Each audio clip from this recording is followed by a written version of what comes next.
Hello students, good morning. Online class में आपका स्वागत है। देखिए, हमारा चैप्टर नंबर 3 चल रहा है और इसमें हम दूसरे टॉपिक को पढ़ रहे हैं। पहला टॉपिक है नर जनन तंत्र अर्थात पुरुष जनन तंत्र। दूसरा इस चैप्टर का टॉपिक है मादा जनन तंत्र अर्थात स्त्री जनन तंत्र। इसमें देखिए विभिन्न प्रकार की संरचनाएं होती हैं।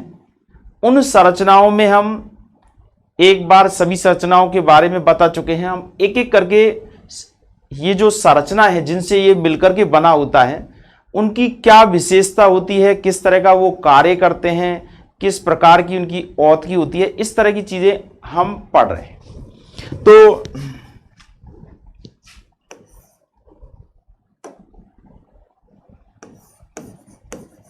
चैप्टर 3 चल रहा है और मानव जनन, ह्यूमन रिप्रोडक्शन, ये आपको याद भी हो गया होगा। तीसरे नंबर का ये चैप्टर है, जूलॉजी का चैप्टर है, ह्यूमन फिजियोलॉजी से रिलेटेड है। आपने देखा 11वीं क्लास में ह्यूमन फिजियोलॉजी के जो तंत्र हैं कई प्रकार के, जैसे पाचन तंत्र है, उत्सर्जन तंत्र है, परिसंचरण तंत्र, तो वो 11वीं क्लास में है। और यहां 12th क्लास में जो है ये जनन तंत्र है। तो यहां हम जनन के बारे में बात कर रहे हैं। तो मादा जनन तंत्र,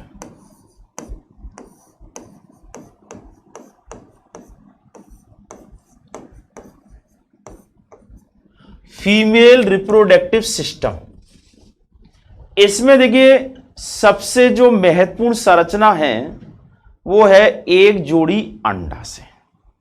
और ये अंडाशय जो है उदर गुहा के अंदर स्थित होते हैं, ये भी हम बता चुके हैं।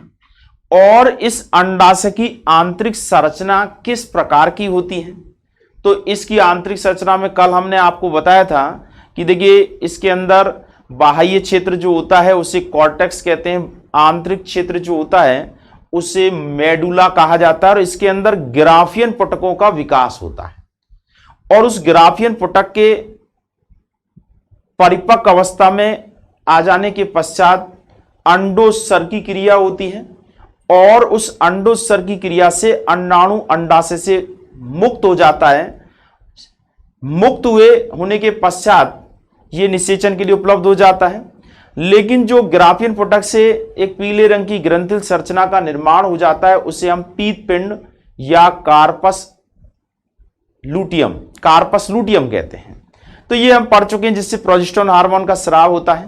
तो अंडाशय और अंडाशय की आंतरिक संरचना, पहला जो भाग है अंडाशय यानी ओवरी, जो कि संख्या में एक जोड़ी होती है। ठीक है, ये बात आपको हम बता चुके हैं। अब इसका जो दूसरा जो पार्ट है, जो एक प्रकार से सहायक भाग है, वो है अंडवाहिनी। अंडवाहिनी,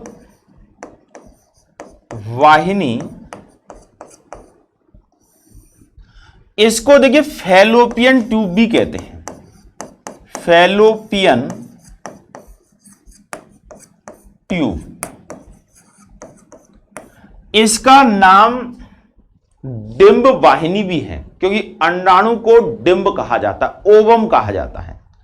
तो ये अगर हम अंग्रेजी में कहें तो अंडवाहिनी को ओविडक्ट कहते हैं और इसी का नाम है फैलोपियन ट्यूब है। अब ये अंडवाहिनी संख्या में एक जोड़ी होती है और किस प्रकार से ये होती है, तो इसका आपको एक चित्र के माध्यम से हम इसे बताएं आपको।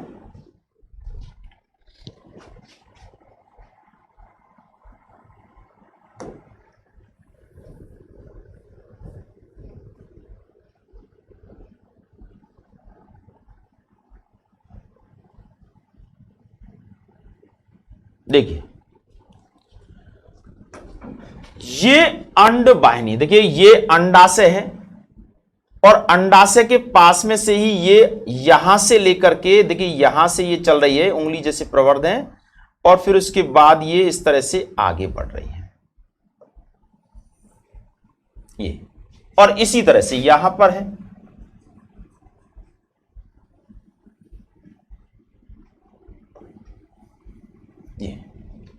तो ये अंडवाहिनी जो होती है ये एक कह सकते हैं कि एक जोड़ी होती है, ये आप ध्यान रखिएगा, और इसकी जो लंबाई है वो 10 से 12 सेंटीमीटर के लगभग होती है। ये अंडाशय के जो पर्दीय क्षेत्र है वहां से चल करके और गर्भाशय में जाकर के समाप्त होती हैं। तो दोनों तरफ की अंडवाहिनियां जो है वो मिलकर के गर्भाशय का निर्माण करती हैं।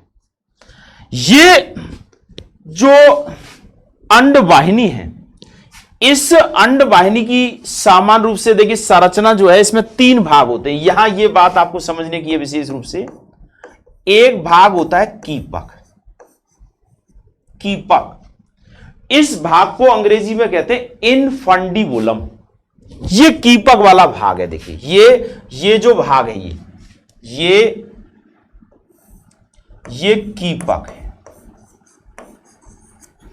यानी अंडवाहिनी का वह भाग जो अंडाशय के समीपस्थ स्थित होता है, जो कि एक कीपनुमा संरचना के रूप में होता है, चौड़ी संरचना होती है, उस भाग को कीपक कहते हैं। तो पहला भाग है कीपक। और ये जो कीपक होता है, इस कीपक पर ये जो उंगली के द्वारा उंगली नुमा जो प्रवर्ध है, एज ए झालरदार जो प्रवर्ध है। झालरदार का मतलब होता है कोई चीज उभरी हुई होती है तो वो झालरदार कहलाती है। तो ये जो झालरदार प्रवर्ध है इस कीपक पर, इनको फिम्बरी कहा जाता है। हिंदी में अगर कहें तो झालरदार प्रवर्ध भी कह सकते हैं, और अंग्रेजी में इसको फिम्बरी कहा जाता है। पूछा जाता है फिम्बरी क्या है, तो अंडवाहिनी का वह भाग जो कि अंडाशय की ओर होता है, कीपक भाग, उसमें जो उंगली के समान जो प्रवर्ध निकले हुए रहते हैं उनको फिम्बरी या झालर कहते हैं। ठीक है, अब देखिए ये जो झालर है इनमें जो गति होती है, इस तरह से गति होती है, तो उस गति के कारण ये जो अंडाशय से जो अंडाणु मुक्त होते हैं, ये अंडाणु इस अंडवाहिनी के अंदर प्रवेश करने में सहायक होती है।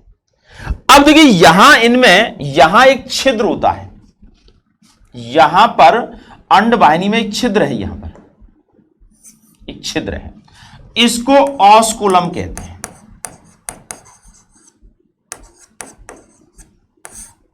ऑस्कुलम, ये छिद्र जो है, या ऑस्टियम भी कह देते हैं, ऑस्कुलम कह दो या ऑस्टियम, अपनी किताब में इसको ऑस्टियम माना है इसको, तो इसको ऑस्टियम मानते हैं।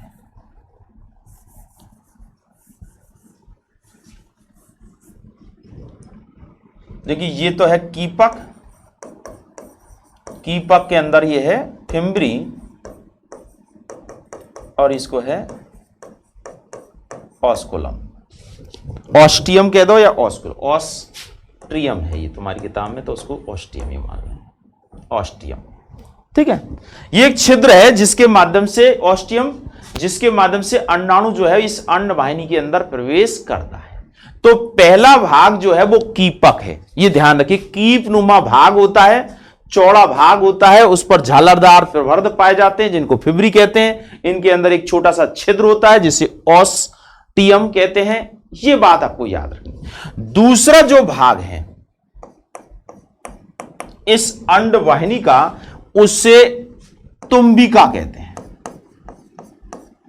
तुम्बिका को अंग्रेजी में एम्पुला कहते हैं। देखिए इसको जिस तरह से इनफंडिबुलम कहते हैं, इसको एम्पुला कहते हैं। तो ये जो चौड़ा भाग है इसे तुम्बिका कहते हैं, तुम्बिका।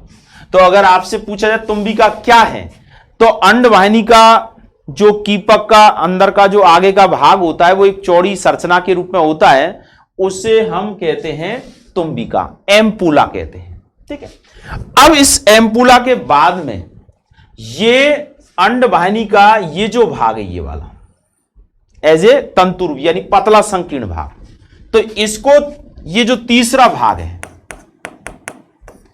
इसको कहते हैं संकीर्ण पथ, संकीर्ण पथ, संकीर्ण पथ कहते हैं। अब देखिए इसको संकीर्ण पथ को यहां इस्थमस के नाम से जाना जाता है। संकीर्णन पथ, इस्थमस, ये इस्थमस है, इस्थमस। तो कितने भाग हो गए? 3। यानी अंडवाहिनी जो है वो 3 भागों में विभेदित होती है तो पूरी अंडवाहिनी एक ही है, एज ए फेलोपियन एक ही नली रूपी संरचना है, लेकिन संरचनात्मक दृष्टि से वो 3 भागों के द्वारा विभेदित होती है। इसका सबसे समीपस्थ जो अंडाशय के नजदीक का भाग होता है वो कीपक कहलाता है, उसके बाद जो फूला हुआ भाग होता है वो तुम्बिका कहलाती है, और सबसे जो लंबी संरचना होती है, या यूं कहें कि जो एक नली रूपी संरचना के रूप में होती है, इसको हम क्या कहते हैं? इस्थमस कहते हैं।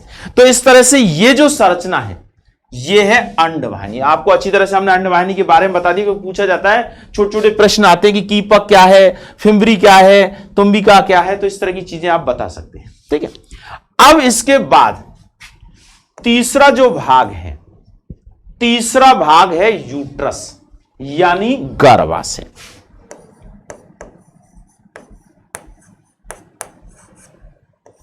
गर्भाशय। अब देखिए इसमें ये जो चित्र है इसमें हम बात करेंगे किसकी? गर्भाशय की। तो ये गर्भाशय किस प्रकार की संरचना है? देखिए इसको हम, ये जो संरचनाएं हैं इनको अगर और एक चित्र के माध्यम से देखें तो इस तरह से देख सकते हैं इसको। देखिए कई प्रकार के चित्रों से इसको समझाने का प्रयास कर रहे हैं हम आपको, तो मैं समझता हूं आपको पूरी तरह से चीजें समझ में आ रही होंगी। देखिए इसमें जो अभी हमने, ये थोड़ा सा आगे का चित्र है, इसको आगे भी बताएंगे हम। देखिए इसमें यहां ये उंगली जैसे प्रवर्ध बने हुए हैं, ये वाले, ये फिम्बरी है, यहां छिद्र है और ये आगे की तरफ बढ़ रहा है, तो ये संकीर्ण पथ है। देखिए ये वाला, ये संकीर्ण पथ है। ठीक है, अब हम अगला जो भाग है वो है गर्भाशय।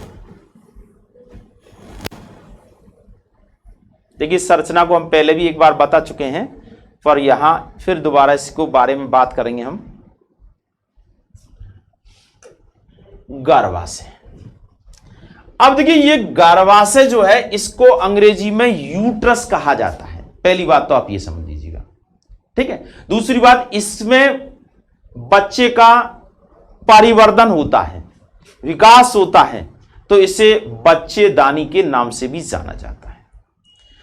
इसके बाद आपको यह पता होना चाहिए कि ये जिस तरह से अंडाशय एक जोड़ी है, अंडवाहिनी एक जोड़ी है, लेकिन गर्भाशय एक ही होती है। अर्थात मानव में यानी स्त्रियों में एक ही गर्भाशय की उपस्थिति होती है। अब ये गर्भाशय जो है, ये गर्भाशय है,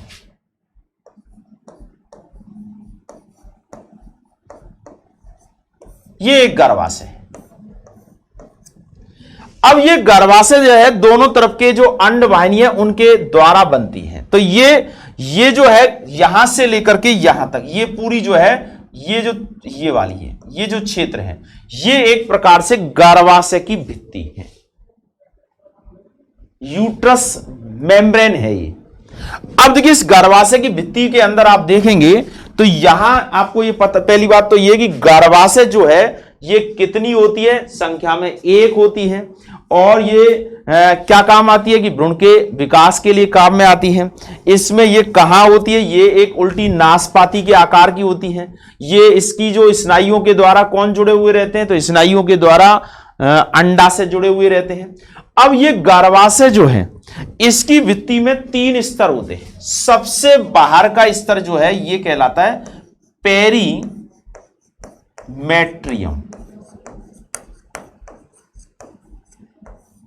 इसको हम कहते हैं बाह्य गर्भाशयी स्तर, जो कि एक मजबूत पेशीय स्तर, मजबूत जो है संयोजी ऊतक का स्तर होता है।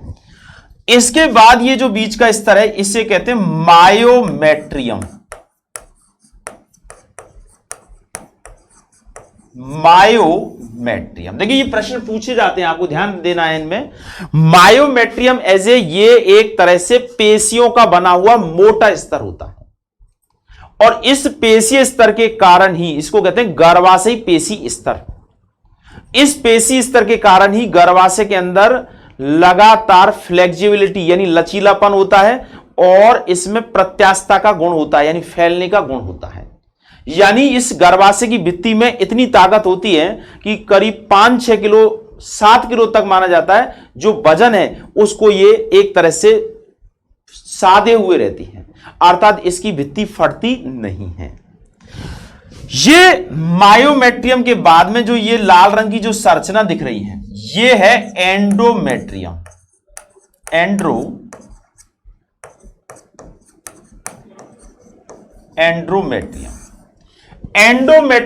एंड्रोमेट्रियम का मतलब है गर्भाशयी अंत स्तर। यह सबसे अंदर का स्तर होता है। इस स्तर की जो कोशिकाएं हैं, कह सकते हैं परतें हैं, ये नष्ट भी होती रहती हैं और फिर दोबारा से बनती रहती है। क्षतिग्रस्त होना यानी इनके अंदर एक प्रकार से कह सकते हैं पुनरुद्भवन की क्रिया होती है। जब मासिक धर्म की क्रिया होती है तो ये एंडोमेट्रियम जो है ये क्षतिग्रस्त हो जाती है और फिर दोबारा से अगला जब चक्र चलता है तो फिर दोबारा से ये बन जाती हैं। तो ये 3 स्तरों के द्वारा ये बनी हुई होती हैं। अब ये तो थी इसके 3 स्तर गर्भाशय के, याद रखिएगा पेरीमेट्रियम, मायोमेट्रियम और एंडोमेट्रियम, ये गर्भाशय की भित्ति है। अब अगर हम संरचना की बात करें तो देखिए ऊपर से ये जो संरचना है, ये वाला ऊपर का ये जो भाग है, जो चौड़ा भाग होता है, ये भाग तो कहलाता है फंडस भाग कहलाता है। ये चौड़ा भाग फंडस चौड़ा भाग होता है, और इसके नीचे का ये जो भाग है जो कि एक प्रकार से नली रूपी संरचना है, इसे हम कह सकते हैं ये बीच का भाग गर्भाशयी काय कहलाता है। गर्भाशयी काय। तो 3 भागों में यानी इसमें विभेद का ऊपर का भाग फंडस होता है, नीचे का बीच का भाग जो चौड़ा यानी गर्भाशयी काय होता है, और सबसे नीचे का ये जो भाग है ये गर्भाशयी ग्रीवा होता है। गर्भाशय ग्रीवा होता है जो कि आगे देखिए इसमें बढ़ रहा है, ये ग्रीवा है। तो गर्भाशय की जो आकृति है वो एक प्रकार से ऊपर से चौड़ी, फिर बीच में थोड़ी सी कम होती हुई, और अंत में जो है एक प्रकार से उल्टी नाशपाती के आकार की जो है वो संरचना इसके अंदर होती है। और इस गर्भाशय में ही गर्भ अवधि के दौरान निषेचित जो अंडाणु है जिसे हम जाइगोट कहते हैं उसका विकास होता है, अर्थात इस गर्भाशय की भित्ति से एक प्रकार से आरोपित इम्प्लांटेशन हो जाता है। भ्रूणीय अवस्था जो ब्लास्टूला अवस्था होती है, ब्लास्टोसिस्ट कहते हैं, आगे हम बताएंगे, उससे वो जुड़ जाता है और प्लेसेंटा के द्वारा इसे पोषण प्रदान किया जाता है। तो ये गर्भाशय है। अब गर्भाशय के बाद में अगली जो संरचना है वो है योनि। देखिए इस योनि को अंग्रेजी में वेजाइना कहते हैं। वेजाइना यानी योनि है। अब देखिए ये योनि जो होती है ये एक छोटी थैली रूपी संरचना सी होती है, और ये मूत्राशय के आगे की और आपस में दोनों तरफ की जो ये भित्तियां मिलती हैं उसके द्वारा ये बनती हैं, और एक छिद्र के द्वारा ये आगे की तरफ खुलती हैं जिसे भग या बलवा कहते हैं। भग या बलवा इसे कहा जाता है। देखिए इस चित्र को हम दोबारा लें।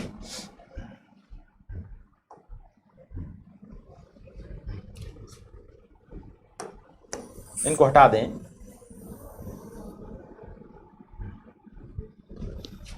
इस चित्र से समझें इसको। अब देखिए उस चित्र के बाद में इसको इससे समझें।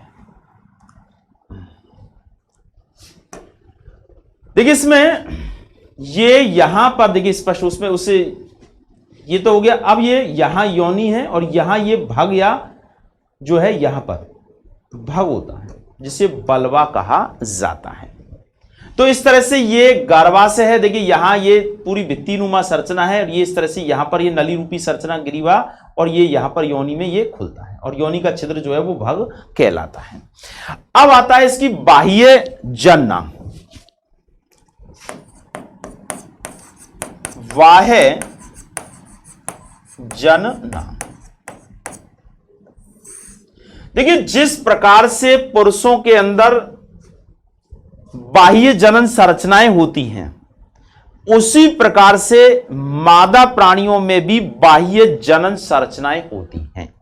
ये संरचनाएं मुख्य रूप से 5 प्रकार की होती हैं। अब वो 5 प्रकार की कौन कौन सी होती है, देखिए। तो सबसे पहली जो संरचना है, इस संरचना को हम कहेंगे एक प्रकार से जगन उत्थान। जगन उत्थान, इसको हम कह सकते हैं एक तरह से मॉस प्यूबिस। ये वो संरचना है, जैसे कह सकते हैं कि मादा का जो जनन भाग है, योनि है, उसके ऊपर की तरफ जो बसीय संरचना से बनी हुई जो उभरी हुई संरचना होती है, गद्दीदार संरचना सी होती है, तो वो कहलाती है जगन सेल या जगन उत्थान कहलाती है, जिसे अंग्रेजी में कहा जाता है एक प्रकार से मॉस प्यूबिस। दूसरा है बृहद भगोष्ठ। इसको अंग्रेजी में कहते हैं लेविया मेजोरा। ये इस भग यानी जनन छिद्र के पास में बाहर की तरफ उपरा हुआ एक तरह से बलन पाए जाते हैं, और ये बलन जो होते हैं वो बड़े होते हैं, इसलिए इसका नाम बृहद भगोष्ठ, या कह सकते हैं कि इसका जो अंग्रेजी नाम है वो है लेविया मेजोरा। मेजोरा मतलब मेजर यानी बड़ा। इसकी खासियत होती है कि इसकी जो बाह्य सतह होती है उस पर रोम या बाल पाए जाते हैं, और ये गहरे रंग की संरचना होती है, उभरी हुई संरचना होती है, जबकि आंतरिक सतह पर रोम नहीं पाए जाते हैं। इसके बाद जो तीसरी संरचना है वो है लघु भगोष्ठ। इसको अंग्रेजी में कहते हैं माइनोरा, या कह सकते हैं इसे हम लेविया माइनोरा। माइनोरा मतलब माइनर, माइनर मतलब होता है छोटा। तो ये बृहद भगोष्ठ के अंदर की ओर एक बलन होते हैं जो छोटे होते हैं, जो गहरे रंग के नहीं होते हैं, बल्कि ये हल्के रंग के होते हैं, और इन पर रोम नहीं पाए जाते हैं। अर्थात ये इन दोनों में अंतर है। देखिए, ये तो बड़े आकार के होते हैं, उभरे हुए होते हैं, और ये छोटे आकार के होते हैं। इनकी बाह्य सतह पर रोम पाए जाते हैं, इनकी सतह पर रोम नहीं पाए जाते हैं, और ये एक प्रकार से वर्णकित होते हैं, गहरे रंग के होते हैं, ये हल्के रंग के होते हैं। तो इस तरह से ये जगन उत्थान, बृहद भगोष्ठ, लघु भगोष्ठ, इस तरह से संरचनाएं। इसके बाद चौथी संरचना है योनि छंद, जिसको हाइमेन के नाम से जाना जाता है। देखिए, ये हाइमेन क्या है? ये एक पतली एक तरह से झिल्ली रूपी संरचना होती है, जो आंशिक रूप से ये जो जनन छिद्र है भग उसको ढके हुए रहती है। और ऐसा माना जाता है कि भाई पहली बार जब मैथुन की क्रिया होती है तो उस समय ये झिल्ली जो है वो नष्ट हो जाती है, क्षतिग्रस्त हो जाती है। लेकिन यहां एक प्रश्न है अंडरस्टैंडिंग का, जब हम आगे भी बताएंगे कि किसी भी मादा प्राणी के अंदर ये झिल्ली योनि छंद, जिसे हम हाइमेन कहते हैं, इसका बना होना या ना होना किसी भी स्त्री के कौमार्य तक की जांच के लिए ये सही नहीं है, क्योंकि ये कई कारणों से भी पहले से ही क्या हो जाती है, क्षतिग्रस्त हो जाती है, यानी नष्ट हो जाती है। तो ये एक झिल्ली रूपी संरचना है। इसके बाद पांचवी संरचना है भग सेफ, जिसे हम क्लाइटोरिस कहते हैं। भग सेफ, ये क्लाइटोरिस जो होती है, ये एक तरह से ये माना जाता है उभरी हुई संरचना होती है। जिस प्रकार से नर प्राणी में सिसन होता है, उसी प्रकार से भग सेप मादा प्राणी में होता है। यानी इसको अगर हम कहें कि नर प्राणी का जो सिसन है उसका जो अवशेषी अंग मादा प्राणी के रूप में किस रूप में पाया जाता है, तो वो पाया जाता है भग सेप के रूप में। तो इस तरह से ये संरचनाएं होती हैं।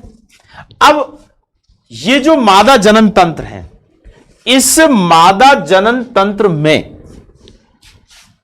जिस प्रकार से नर प्राणी के अंदर सहायक ग्रंथियां पाई जाती हैं, उसी प्रकार से मादा प्राणी में भी सहायक ग्रंथि के रूप में एक तो होती है स्तन ग्रंथि और एक होती है इसमें बार्थोलिन ग्रंथि। पुरुषों में बल्बोयूरिथ्रल ग्रंथि होती है, यहां बार्थोलिन ग्रंथि होती है। तो अब हम बात करेंगे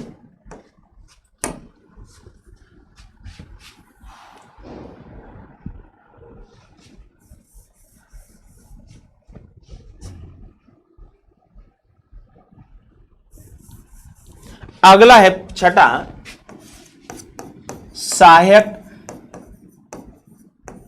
ग्रंथियां।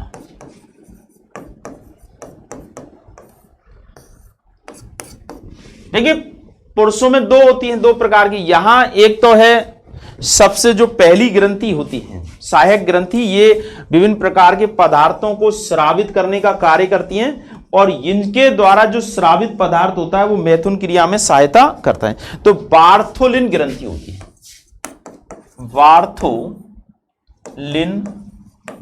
ग्रंथि, वार्थोलिन, ये पूछा जाता है बार्थोलिन ग्रंथि। तो देखिए ये मादा प्राणी में एक जोड़ी होती है और मूत्र जो मार्ग होता है वहां पर स्थित होती है, योनि की पार सतह में ये खुलती है और इसके द्वारा जो स्रावित तरल पदार्थ होता है ये एक तरह से पथ को चिकना बनाने का काम करता है, यानी मैथुन क्रिया में सहायता पहुंचाने का कार्य करता है बार्थोलिन ग्रंथि के द्वारा स्रावित पदार्थ। अब आता है स्तन ग्रंथियां।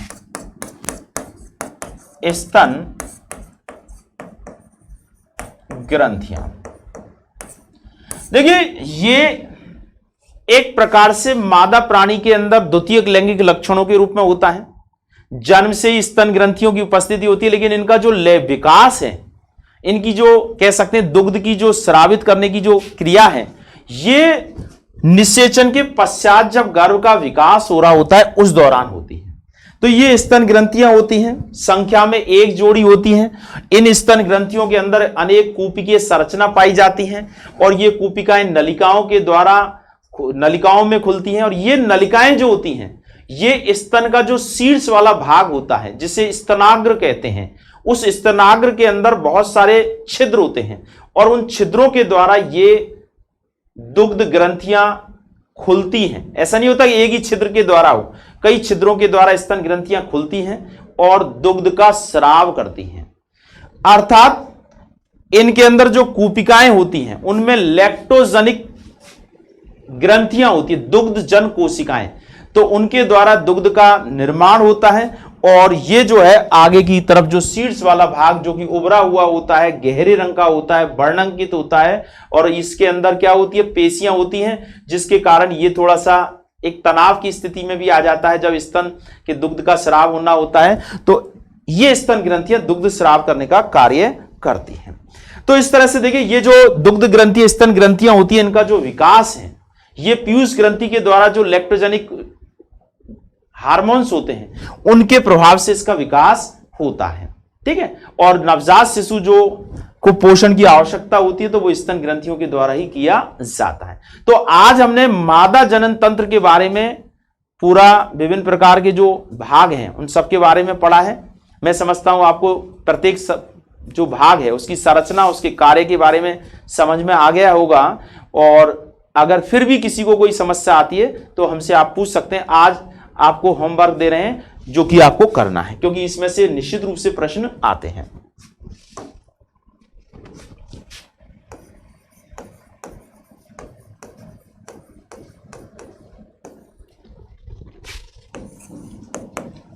मादा जनन तंत्र का नामांकित चित्र बनाइए।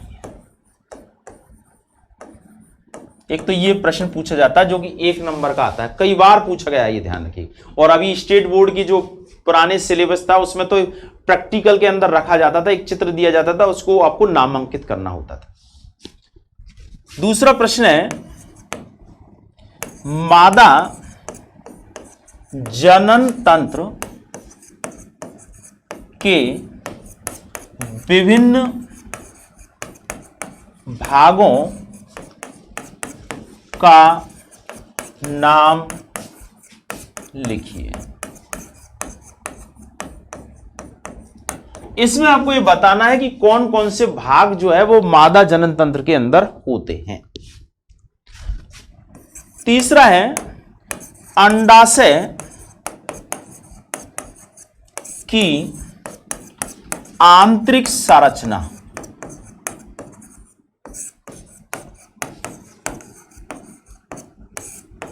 को नामांकित चित्र बनाकर समझाइए।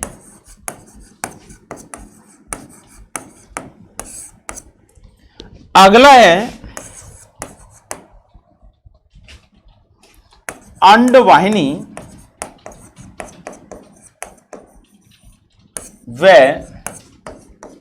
गर्भाशय की संरचना की विशेषताओं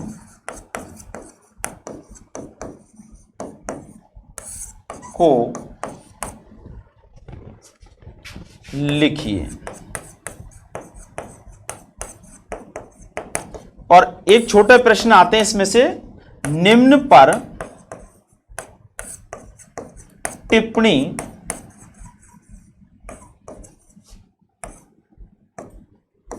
लिखिए।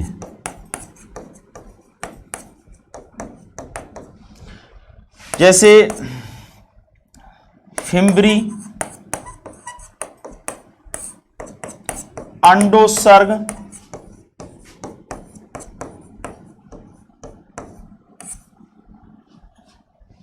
अंडोत्सर्ग,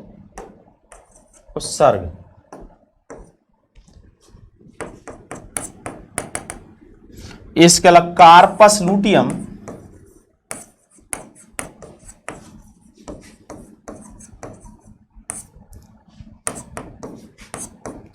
एम्पुला, या एम्पुला की जगह हम दूसरा दे दें, भागसेफ। ठीक है, इस तरह से ये प्रश्न है, इन प्रश्नों के उत्तर आपको देने हैं। ठीक है, तो आज हमने इस तीसरे चैप्टर का जो दूसरा टॉपिक है फीमेल रिप्रोडक्टिव सिस्टम, और उसके अंदर क्या क्या भाग हैं और किस तरह की संरचना है, क्या विशेषता है, सारी चीजें पढ़ी हैं। कल हम पढ़ने वाले हैं तीसरा टॉपिक जिसका नाम है गैमेटोजेनेसिस, अर्थात युग्मक जनन। ठीक है, आप घर रहते हुए अच्छे से पढ़ाई कीजिएगा। जो आपको होमवर्क हम रोजाना भेज रहे हैं उस होमवर्क को आप उतारिएगा, और रेगुलर जो भी वीडियो आप देखते हैं तो उसको जो भी चीज बताई जाती है उसकी स्क्रीनशॉट लेकर के फिर बाद में आराम से उसको उतारिए। तो धीरे धीरे हम अपने लक्ष्य की ओर बढ़ रहे हैं। ठीक है, और किसी भी प्रकार की आपको कोई समस्या है तो आप हमसे पूछ सकते हैं। आज के लिए इतना ही, ओके।